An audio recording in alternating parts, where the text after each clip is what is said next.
औज़ुबिल्लाहि मिनश्शैतानिर्रजीम बिस्मिल्लाहिर्रहमानिर्रहीम।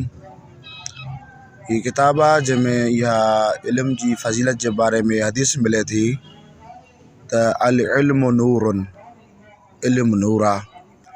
ऐं ॿिए मक़ाम ते इमाम सज्जाद अलैहिस्सलाम फ़रमाइनि था अल्लाह ताला जंहिं शख़्स सां भलाई करणु चाहींदो आहे त उन जे दिलि में, उन जे क़ल्ब में इल्म जी तड़प पैदा कंदो आहे। अल्लाह ताला उन्हनि माण्हुनि खे मरण खां बाद बि ज़िंदा रखंदो आहे जेके दुनिया में इल्म जी ॻोल्हा में हूंदा आहिनि, इल्मु पाण सिखी ॿियनि खे सेखारींदा आहिनि। तव्हां मदरसे में आया हो, तव्हांजी वॾी ख़ुशबख़्ती आहे जो इमाम ज़मान तव्हांखे पंहिंजे इदारे में अचण जी इजाज़त ॾिनी ऐं तव्हांखे पसंदि कयो अथई।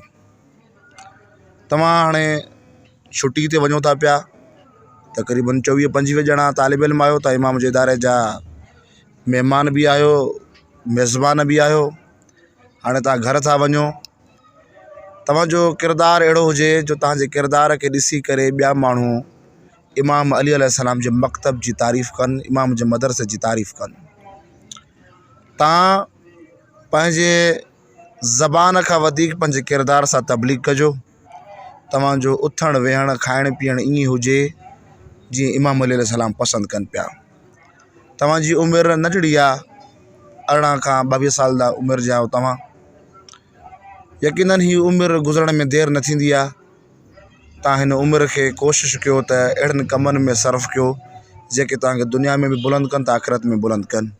वक़्त जो क़दुरु कयो, वक़्त जो ख़्यालु रखंदव त तव्हांजो ज़मानो ख़्यालु रखंदो। वक़्त जो क़दुरु न कंदव त तव्हां दुनिया में बि बर्बाद हूंदव, त आख़िरत में बि तव्हांजो कुझु हिसो न हूंदो। तव्हां घर वञो था पिया, सभु खां पहिरियों इहा नसीहत आहे त वालिदैन जी क़दम बोसी कजो ऐं वालिदैन खे इहो अहसासु ॾियारिजो त जेको कुझु आहियूं बाबा जो तव्हांजे करे आहियूं। ऐं अदब ऐं अख़लाक़ में तव्हां आला हुजणु घुरिजो।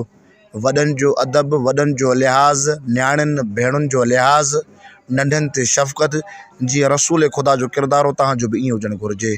जीअं रसूल ख़ुदा तबलीग कंदा हुआ तव्हांखे बि ईअं तबलीग करणु घुरिजे। ईअं न त मदरसे मां पढ़ी वञ त घर में वेही रहो, इहो तव्हांजे लाइ तर्क उलावा। तव्हां घर में तव्हांखे फस्ट ऑफ ऑल तव्हांखे नमाज़ जमात में शिरकत करणी आहे। तव्हांजी नमाज़ क़ज़ा न थिए, तव्हांजी तलावत क़ुरान कॾहिं बि क़ज़ा न थिए। वाजिबात जी अंजामदही ऐं कोशिशि कयो तव्हां भली संगत सां वेहिजो ऐं उनखे वेही करे इमाम अली अलैहिस्सलाम जा कौल अक़वाल ॿुधाइजो। छो जो इमाम अली अलैहिस्सलाम जा कौल ऐं अक़वाल जे मुर्दा दिलनि खे छा कंदा आहिनि, मुर्दा दिलनि खे इमाम जा कौल छा कंदा आहिनि, ज़िंदा कंदा आहिनि। तव्हां ईअं ई वञिजो। अल्लाह ताला तव्हांजो हामी नासिर हूंदो। तव्हां असांजा बचा हो। असां प्रिंसिपल जो उस्ताद हुजण जे नाते इहा तव्हांखे नसीहत कयूं था पिया। जिते बि हुजो कोशिशि कयो हुनजी अल्लाह जी रज़ा हासिलु कंदा रहो। मुश्किल तकलीफ़ ज़िंदगी जो हिसो आहे ऐं यादि रखो अल्लाह ताला हर माण्हू खे मुश्किल न ॾींदो आहे, उनखे मुश्किल ॾींदो जेको मुश्किल खे बर्दाश्त करण जी सलाहियत रखंदो हुजे। ऐं यादि रखो जेके मुश्किल खे बर्दाश्त कंदा आहिनि, हली हली दुनिया जा ॾाहा मुदब्बिर उहे माण्हू थींदा आहिनि। मुश्किल जंहिंखे बर्दाश्त करण जी सघ अची वई उहो दुनिया ते राज कंदो आहे, उहो दुनिया ते हुकुम हलाईंदो आहे। तव्हां तालिब इल्म हो, तव्हां अली अलैहिस्सलाम जा महिमान हो इदारे जा, तव्हां कोशिशि कजो पंहिंजे किरदार सां तबलीग कजो हुते। ऐं इहा नसीहत तव्हांखे वरी वरी कयां त जेको कुझु तव्हांखे इल्मु आहे या जेको पढ़ियो अथव हुन ते अमल कजो। इमाम अली अलैहिस्सलाम फरमाईंदा जंहिं शख़्स वटि इल्मु हुजे ऐं अमल न कंदो अल्लाह उहो इल्मु खसे छॾींदुसि। वरी फरमाईंदा जंहिं शख़्स वटि थोरो इल्मु हुजे हुन ते अमल कंदो अल्लाह ताला हुनखे वधीक इल्मु अता कंदो पियो। त इहा ई लफ़्ज़ हा, इहे तव्हांखे ज़िंदगी भर यादि हुजणु घुरिजनि। आलिम दीन उहो कामयाबु आहे जेको क़ौम जी ख़िदमत करे, हर हवाले सां जिस्मानी ख़िदमत करे, रूहानी ख़िदमत करे ऐं उन्हनि जी हर हवाले सां मदद करे, यतीमनि जो ख़्यालु रखे, बेवाउनि जो ख़्यालु रखे, पाड़ेसरनि जो ख़्यालु रखे। इमाम खुमैनी फरमाइनि था पिया त उहो आलिम जेको सिर्फ़ु मदरसे या मस्जिद ते महदूद हुजे उहो हक़ीक़ी आलिम न आहे।